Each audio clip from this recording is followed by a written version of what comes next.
This week, we're going to start drafting our final research papers, getting those first 2 pages written out and turned in for some examination. Before we do that, though, I want to briefly talk about introductions again. We did go over introductions back when we were writing the literary analysis paper, but it has been a while since then, so I want to kind of refresh our memories. So as we talked about before, when it comes to starting off our final research papers, we have a few different options. We can start with a quote, a story, an example, a fact or statistic, a question, but again, being very careful with questions that we're asking something that's actually engaging the reader, not just saying something like, "What do you know about my topic?" or "Did you know this topic is a problem?" We want a question that's a little more thought-provoking, something like, what would happen if all the pollinators suddenly disappeared from the planet? What would a recent college graduate do with an extra $12,000 in their pocket? And that could be a lead-in to a discussion about college debt and having the government pay for college. If I was doing a quote, from my topic about bees or pollinators, I might see if I had, something from a scientist that talks about why pollinators are important. If I was telling a story, there are examples of farms in China where they had to replace pollinator pollination with hand pollination by human beings and how much money that costs them to do that. So that could be a story I could kind of use to paint a picture for my readers in the beginning.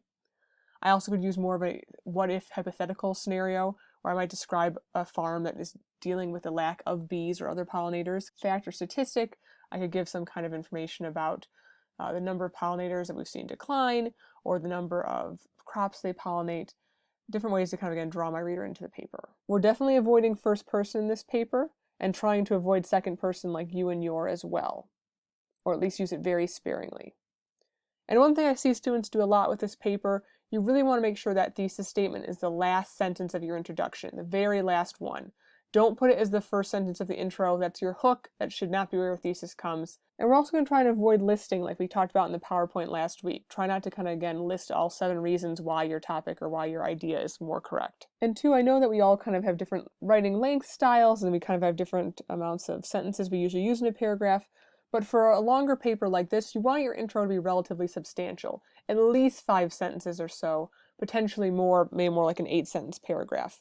About a third or a half of a page is a good minimum for your introduction. And one thing you can think about doing in the introduction is providing some historical context around your topic, or just some kind of current context around your topic, bring the reader up to speed very quickly, or provide some definitions or discussion of major terms or ideas connected to your topic. This could be something that you might also do in the paragraph right after the introduction. That might make for a really good body paragraph if you have a lot to say. But if you really only need a few sentences to bring the reader up to speed, consider putting that information in your introduction. With that being said then, I want to go over a few example introductions from previous semesters. These are some better examples or ones that kind of show some key points to keep in mind when you're writing your introduction. And I'll have this document available on Blackboard if you'd like to read it outside of this video too. So if we look at this very first one here, again, really kind of moves us into the topic very generally with a good general statement and then gets really specific. So starting off with humans love food, which again is something we can all relate to. And again, it's keeping it really broad. And then she narrows it down into discussion of genetically modified organisms, which again can affect our food. Brings in some background information about what they are, defines GMOs for her reader, talks about how there's been questioning whether or not these are safe for human consumption, and then moving into her thesis statement very clearly saying that these are detrimental to the environment and to human health, and they need to be more heavily regulated and labeled. So again, very clearly taking a stance, giving her side that they need more labeling and research, and also sort of reminding us why it's significant because it can affect the environment and human health in a negative way. Then number 2, we kind of have an example of that telling a story for the reader. It's a very short story, but starts off with this bang bang. Shots have been fired not by a criminal, but by a police officer. So again, a really kind of compelling way to bring the reader's attention into the person's topic here. Then flowing into the fact that this is connected to police brutality. Again, defining police brutality for us in the introductory paragraph in that 3rd sentence. And then some decent use of questions here as well. How should we as United States citizens respond to this act? How can we solve this problem so we can maintain peace in the United States? And then moving that into one solution is body cameras and the purpose of body cameras.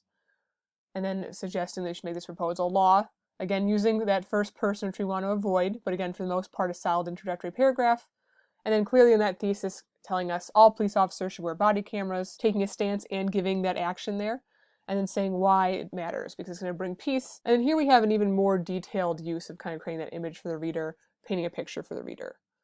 So imagine a stadium surrounding a large pool of water, loud music blares throughout the arena, There's a large orca swimming in the circles in the tank. So again, kind of painting a very sad image of this lonely sea creature for us. And then saying that this image is what we often think about when we're thinking about SeaWorld. Tying it into Blackfish, so again, kind of giving us some context about what is surrounding this issue at this time. Explaining that the other side wants to totally get rid of animals in captivity, but then suggesting that this is not the best solution, it's heavily flawed. Suggesting that Blackfish may have been misleading. So again, kind of very clearly flowing from idea to idea very smoothly. So while the treatment of marine mammals in captivity can be improved, this practice should continue due to the fact that many of the marine mammals raised or kept in captivity would die if released in order to improve conservation through research and rehabilitation. So in this case, saying we should continue to study marine animals in captivity, and again, taking that stance, giving that action, and then mentioning why it's significant to the fact that it's going to improve conservation, and it's also going to keep those animals safe. So again, just an example of 3 pretty strong introductions that are doing things in different ways to make an effective start to a paper. In this video, I also want to go over the new requirements for APA. So we talked about this again very briefly after the second paper, but I want to remind you here, because this is something you could start doing with this first 2-page draft to really get it all set up so you don't have to worry about it later. So this link is going to be available in the APA Resources tab, which can be found in the Assignments tab of our class under Final Research Paper, and then APA Resources. This link is now going to be under there as well.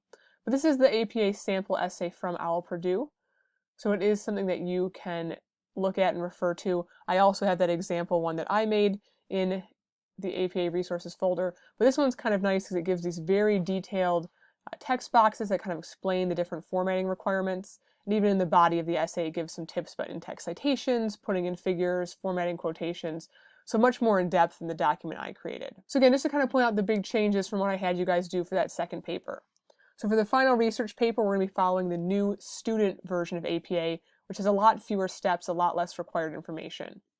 So the biggest change we notice, as I talked about before, no running head on the top of the header of the pages, just the page number. This means we don't have to check off different first page. We don't have to tab anything over and try to get it aligned correctly. The only thing we need is to put that page number. So an insert page number in the header, and then our header is good to go for the rest of the entire paper.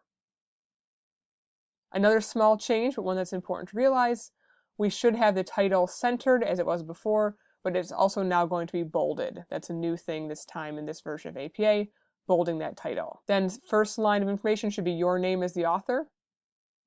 Your university, Madonna University, will be fine here. You don't have to give the department.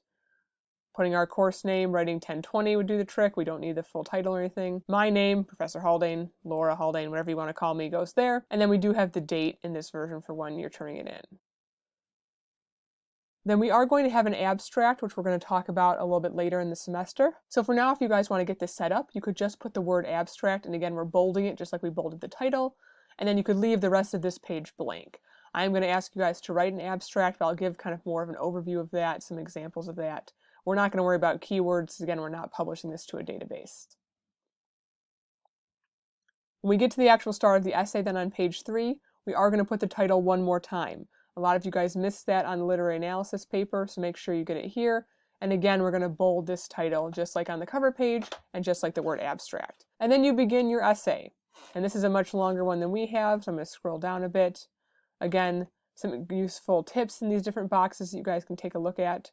Some of the stuff we've gone over before, but it might be helpful if you're struggling with kind of a weird source. And then again, just reminding us on the references page that we are going to put the word references. It's not works cited, it's not bibliography. We're just putting the word references, and it's going to be bolded. So again, this is kind of nice because it gives you some explanation of the different types of sources that are being cited here. So it could be a good reference guide for you guys. We also have a lot of other resources to look at for that. So remembering for references, we're bolding that just like the title, the word abstract, and the title on the cover page. And then we are going to make sure we're organizing the reference entries alphabetically. And as usual, I'm happy to help if you're struggling with something or if you need a little clarification on different parts of APA. Feel free to send me a draft and I'll take a look at it.